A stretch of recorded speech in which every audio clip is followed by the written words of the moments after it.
Monsieur le Président de la Métropole, cher Jean-Luc, Madame la représentante de la région, chère Nadia, Mesdames et Messieurs en vos grades et fonctions, Madame la Directrice Générale, ma très chère Maglone, entourée de son papa, Michel, bon, Brigitte est sûrement là par la pensée, j'en suis certain, et de sa sœur Gabi, qui est là, et au milieu de tous ses amis, de Toulouse, de Paris et d'ailleurs, j'en ai vu même de Bordeaux, au cœur de notre grand marché Toulouse-Occitanie, je vais dans quelques instants te remettre les insignes de chevalier de l'Ordre national du mérite.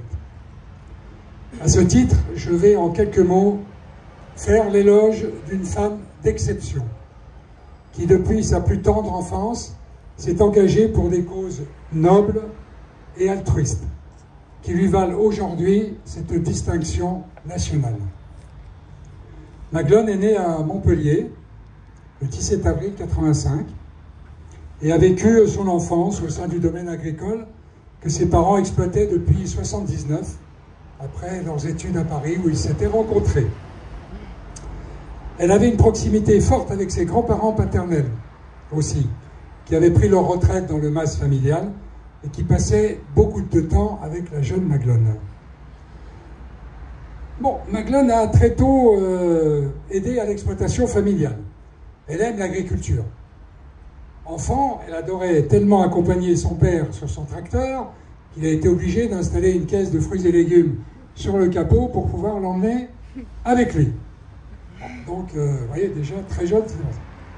Bercée aussi dans un contexte syndical, avec un père aux nombreux mandats, elle prend donc l'habitude de participer à des manifestations et se sensibilise aux enjeux agricoles. Elle montre dès son enfance d'ailleurs un rejet de toute forme d'injustice.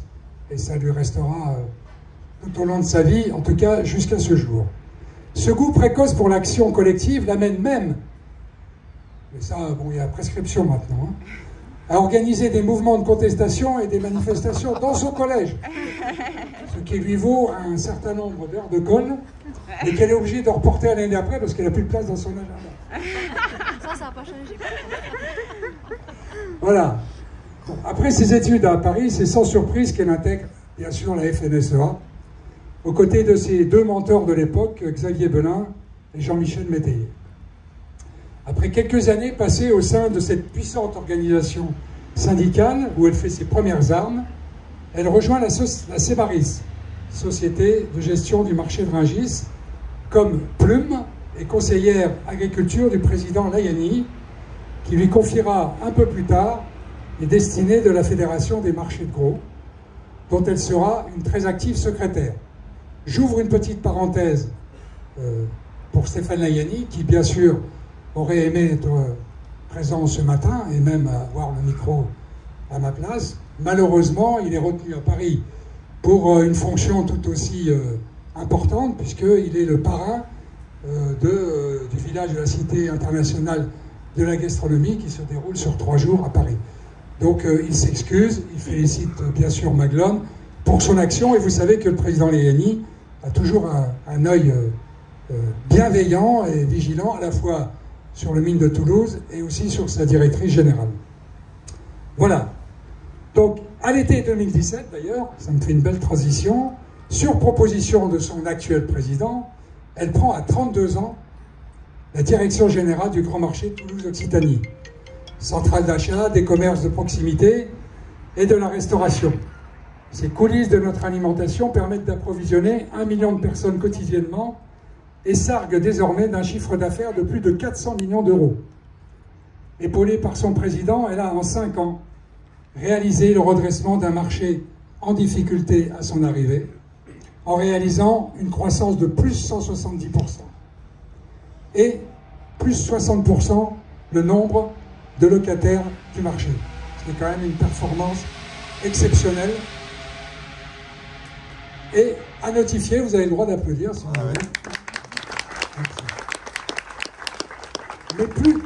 Mais plus encore.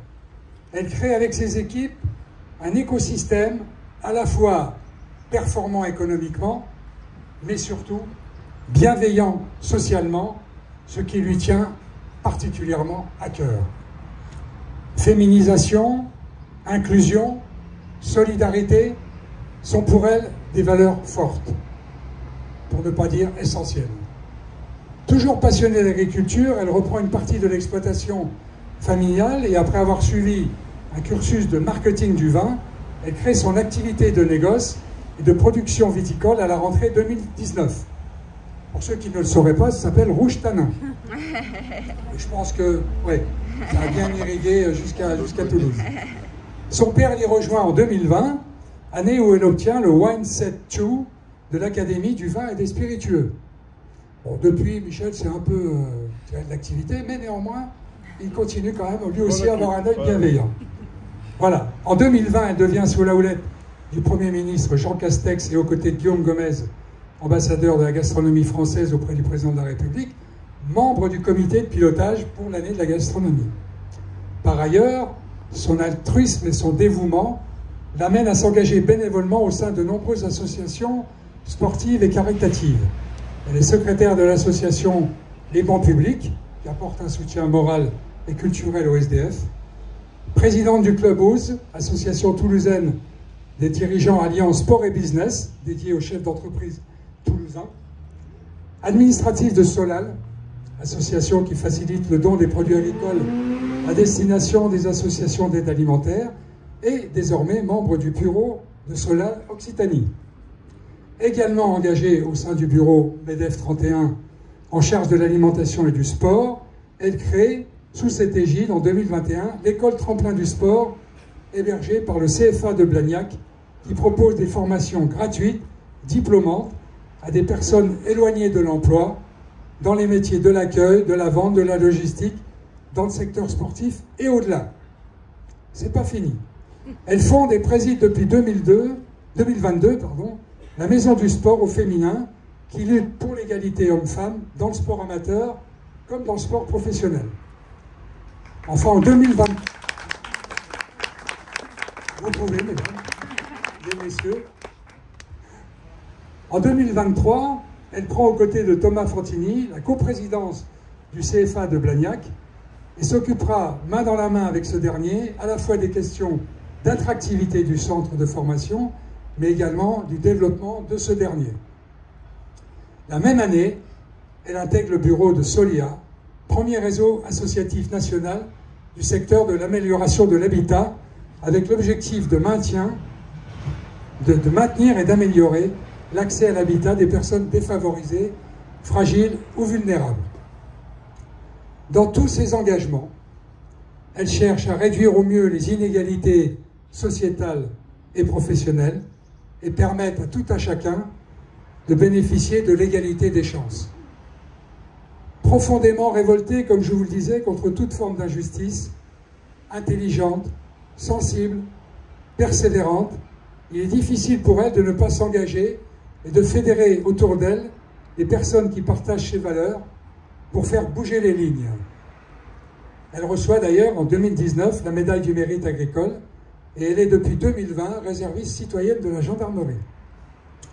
C'est donc, ma chère Ramaglone, en reconnaissance de tes nombreux engagements professionnels et personnels, que je te remets aujourd'hui les insignes de chevalier de l'Ordre national du mérite.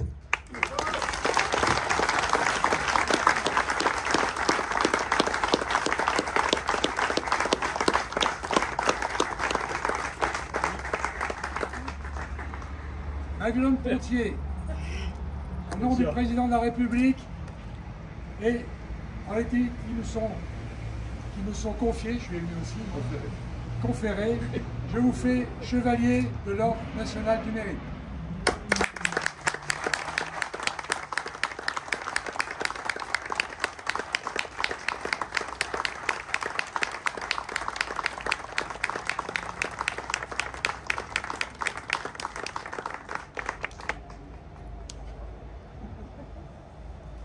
Madame la directrice générale, chère Maglone, Monsieur le Président général, cher Dominique, Madame la vice-présidente de région, chère Nadia, mes chers collègues, Mesdames, Messieurs, quelques mots pour respecter le protocole, parce que les règles protocolaires prévoient que le parrain parle et la personne récipiendaire lui répond. Donc un mot très très rapide pour ne pas empiéter sur le rôle de Dominique et ne pas laisser penser que son propos n'était pas complet, parce qu'en réalité son propos était complet. Et justement, en admirant cette complétude du discours de Dominique, on ne peut être, cher Maguelone, qu'une fois de plus impressionné, à défaut d'être surpris vous connaissant, impressionné de la totalité et de la diversité de vos engagements. Donc effectivement, me souvenant de la cérémonie qui avait eu lieu ici même, par au cours de laquelle vous a été remis ce qu'on appelle la verte, je me dis qu'aujourd'hui, avec la bleue, en cumulant mérite agricole et mérite tout court, effectivement, me faisant le relais de ce que tout le monde pense, s'il y a quelqu'un qui est super méritant à Toulouse, c'est bien vous. Parce qu'effectivement, pour régaler Maguelone en termes d'engagement, il faut se lever matin, il n'y a pas grand monde. Voilà. Mais pour autant, et Dominique l'a fort bien dit, ce qui frappe également dans ce parcours de vie, il y a encore de très très longues années devant, c'est que cette diversité, en réalité, reflète une profonde cohérence. Ce que Jacques Delors appelle l'unité de la personne. Parce qu'effectivement, à travers cette diversité, ce sont des valeurs que l'on retrouve d'un engagement à l'autre et d'une thématique à l'autre. Et quand je regarde cet énoncé de valeurs, quand je regarde aussi, en tant que ce concessionnaire, puisque nous sommes dans un équipement de la métropole, mon cher Jean-Jacques, et que Maguelone le dirige depuis maintenant 6 ans, quand je regarde le résultat concret, Dominique a donné ces 2 chiffres extraordinaires, qui fait mieux, 170% de croissance, 60% de locataires en plus, et tout ça en quelques années à peine. Effectivement, on salue la performance, mais on voit bien que cette performance ne peut pas être réduite à ces 2 chiffres, pour spectaculaires qu'ils soient tous les deux, que cette performance n'est pas une performance qui serait réduite à l'aspect quantitatif, mais que c'est une performance qualitative, puisque derrière ces 2 chiffres, il y a beaucoup d'entités qui ont été fédérées, beaucoup de personnes qui ont su se rassembler et se retrouver dans une dynamique qui est celle du marché d'intérêt national devenu le grand marché. Alors soyons francs, lorsque nous avons, avec les collègues, lancé cette consultation, la situation ici n'était pas florissante. C'est le moins qu'on puisse dire. Ça végétait depuis pas mal d'années.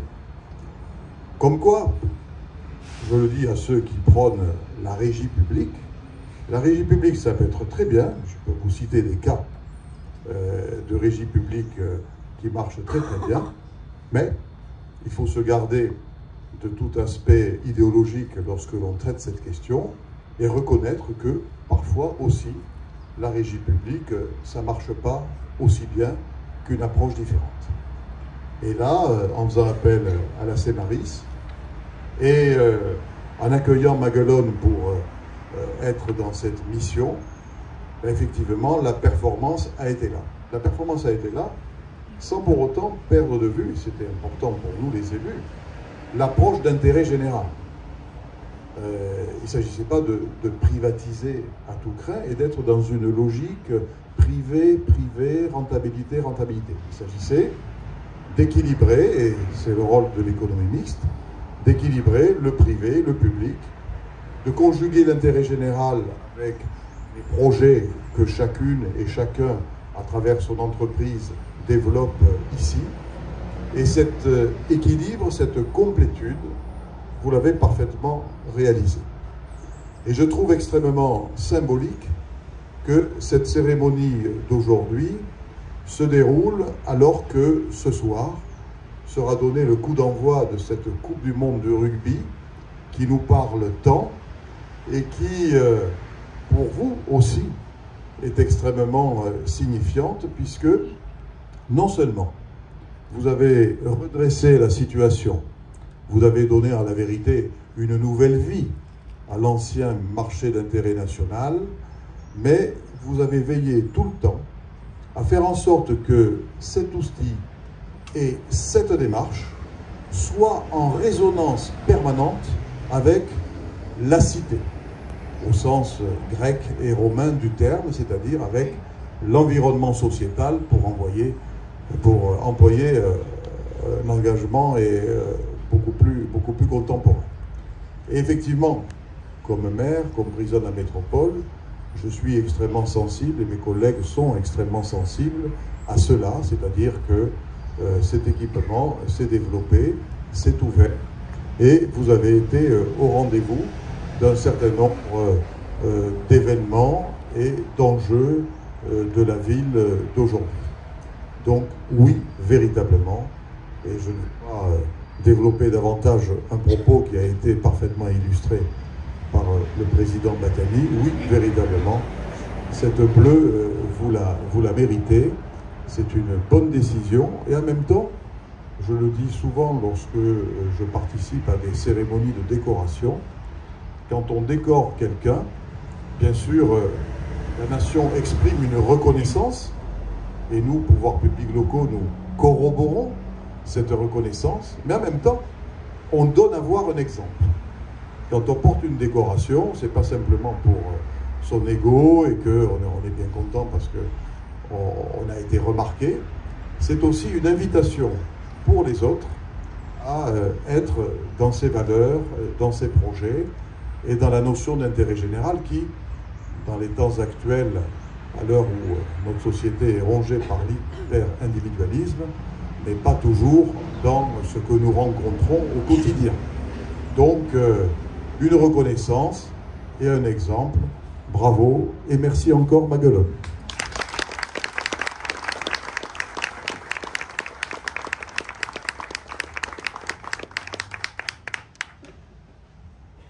Cher Maguelone, Monsieur le Président, Monsieur le Maire, chers tous, chers amis et compagnons du MIN, non pas de Maguelone, hein, mais finalement au sens d'accompagner la dynamique qui se passe ici. Je dois te dire, parce que comme la partie très officielle a été faite merveilleusement par le président Batani, je ne vais pas faire semblant et te vous voyez. Et je veux te dire mon plaisir vraiment d'être ici ce matin pour cette remise. Alors j'essaierai moi aussi d'être brève. Les meilleurs discours sont les plus courts. Pierre Dac disait à raison que les discours les plus courts étaient les moins longs. On va faire en sorte que ça soit réellement ce qui se passe. D'abord, te dire que quand même je tenais à dire quelques mots parce que je suis extrêmement heureuse que tu sois célébrée ce matin. Heureuse et fière parce que au-delà de toutes les raisons qui ont été citées, je sais que cette décoration, tu feras en sorte qu'elle puisse appartenir à chacun et chacune d'entre nous, que ce territoire auquel tu es si attaché, dans le lien que tu opères entre son terroir et son activité urbaine, dans la manière dont justement tu essaies de tisser ce lien entre ville et campagne en disant et en affirmant qu'il n'est point utile de choisir son camp. Et que finalement, ce lien, ce n'est pas quelque chose d'artificiel qu'il faudrait tisser, créer, mais c'est quelque chose de naturel qui doit à chaque instant nous inspirer et dont on doit être finalement conscient parce qu'on le pratique les uns et les autres quand on s'alimente, quand on choisit ses produits, quand on choisit d'aider telle ou telle émergence, d'accompagner des jeunes en leur disant que le choix qu'ils font, oui, même quand ils sont toulousains ou issus des quartiers populaires, c'est un choix qui peut les mettre en lien avec la nature, avec le territoire, avec le terroir, et qu'on retrouve ainsi des racines qui nous sont communes, peu importe les origines d'où nous venons. Tu es une femme du cru, finalement. Alors, Rouge-Tanin a été déjà cité. Je crois que nous le connaissons tous ici. Mais ces racines, cette terre, que tu as plaisir d'ailleurs à travailler, réellement, C'est ce qui forge un parcours, ce qui fait toi une ambassadrice extrêmement précieuse et importante. J'ai appris par contre avec un peu d'amusement que ton film préféré c'était la démonstration de semis de salade. Je dois te dire que tu m'as très souvent surprise, mais là une nouvelle fois, tu es au-delà de mes espérances. J'ai trouvé ça génial. Évidemment ça a été rappelé, une femme d'affaires avertie, et moi je suis très très heureuse que lorsqu'il y a cette croissance de personnel, d'occupants du mine, tu es veillé à ce que ça soit inclusif. Tu es veillé à ce que ça fasse émerger des talents de femmes, de personnes qui sont issues d'horizons pour lesquels il n'aurait pas été tout à fait évident de se retrouver ici. Tu as fait, malgré le fait que tu étais débordée, le choix de t'investir dans beaucoup de structures. Il en est beaucoup auxquelles je suis très sensible, tu le sais. Et la dernière sur la maison du sport au féminin, qui s'adresse à toutes et tous, montre aussi les valeurs que tu portes en termes d'universalisme. Parce qu'à chaque fois qu'il s'agit d'inclusion, il n'y a pas de confusion entre ce que peut être charité et solidarité. Ce que peut être engagement pour les droits des femmes et volonté de faire accéder à tous aux droits de l'égalité. C'est-à-dire qu'il ne s'agit pas d'opposer ceux dont on pourrait considérer qu'ils jouissent de privilèges à ceux dont on pourrait considérer qu'ils sont déshérités, mais bien à faire en sorte de nous élever les uns et les autres vers une vision de la société qui soit plus favorable aux uns aux autres. Et moi, c'est ce pourquoi je suis particulièrement sensible, parce que dans une société qui est extrêmement clivée, qui fait parfois la mise en théâtre, la théâtralisation des conflits, des oppositions, qui parfois aiment médiatiquement opposer les uns les autres, faire le choix de la nuance, de l'apaisement, de la volonté de marier parfois les contraires et de dire qu'on peut s'entendre. Et je trouve que c'est un acte de confiance finalement en ce que nous sommes tous, l'humanité. Alors oui, c'est méritant. Pour continuer la métaphore du vin, je dirais que tu es une femme puissante. Et il y a peu d'obstacles qui résistent à tes forces de conviction, de travail, parce que je pense qu'il faut le souligner, tu travailles énormément. Tout ce que tu l'as engagé parce que c'est du travail. Monsieur le maire, vous disiez tout à l'heure qu'il faut aller se lever tôt pour égaler Maguelone. Maguelone se lève tôt, très tôt. Et ces visites du vendredi, du mine, sont une douleur pour beaucoup d'entre nous lorsque nous devons ici accompagner des groupes, et qu'à 6 h du matin, vie brouillonnante, elle a l'air d'être debout depuis 4 heures, pendant que nous tentons de penser qu'il est absolument nécessaire de garder ses lunettes de soleil sur le nez, même si le soleil n'est pas tout à fait encore levé. Et donc oui, c'est du travail, être une femme puissante qui s'assume. C'est aussi un espoir pour beaucoup de femmes. C'est un point d'appui. Alors Maguelone, ton parcours, ton engagement peuvent nous rappeler ici une citation d'Anatole France. Tout est permis à celui, ici celle, qui agit par vigueur de pensée et force de cœur. Merci d'être ce que tu es.